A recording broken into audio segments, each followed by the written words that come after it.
Union Health Minister Dr. Harshvardhan gave a justification on the emergency approval of an indigenously developed coronavirus vaccine, Covaxin, by Bharat Biotech after several opposition party leaders questioned its efficacy.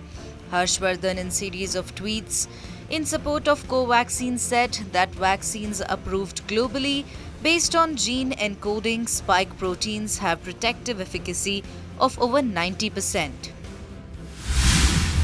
According to the guidelines issued by the government, from retired doctors and nurses to home guards and civil defense personnel and even volunteers, the center and state governments will tap every human resource that is available for the smooth implementation of the world's largest vaccination drive against the coronavirus disease.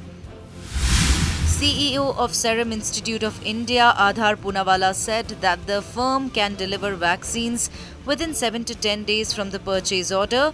Poonawalla also added that the company has already offered to government in writing a very special price of 200 rupees only for the government for the first 100 million doses, and then the price will be higher or different.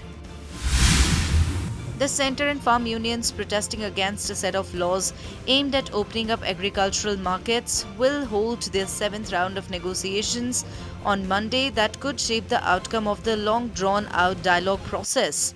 Two of the biggest demands of farmers will be on the agenda on Monday. Monday's talks are set to take up the farmers' demand to repeal the three farm laws they say will hurt their livelihoods and a law guaranteeing minimum support price for farm produce. Prime Minister Narendra Modi will virtually deliver the inaugural address at National Meteorology Conclave on Monday. The theme of the conclave is Meteorology for the Inclusive Growth of the Nation. The conclave being organized by Council of Scientific and Industrial Research, National Physical Laboratory. IMD has issued orange alert in Delhi as the weather agency predicts more rains as well as hailstorm and thunderstorms till Tuesday. Intense rain, thunder and lightning lashed the city on Sunday, throwing life out of gear in several parts of the capital. An expert panel of doctors will hold meeting today to decide on next course of treatment for BCCI President Sourav Ganguly. According to doctors, Ganguly underwent angioplasty after a mild heart attack at a hospital in Kolkata and is stable and his health parameters are normal.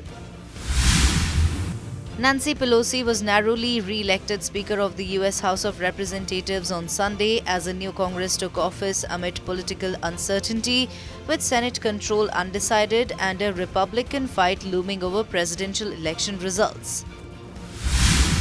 Bollywood director Rohit Shetty is all set to make a debut on digital platform through action-packed web series. The 47-year-old director will be the creator and showrunner of cop action thriller series consisting of 8 episodes. The yet-to-be-titled series will go on the floor this year after the director wraps up Circus movie. Rohit Shetty had earlier made his TV debut as a host for popular action-adventure show Fear Factor, Khatron Ke Khiladi in 2014.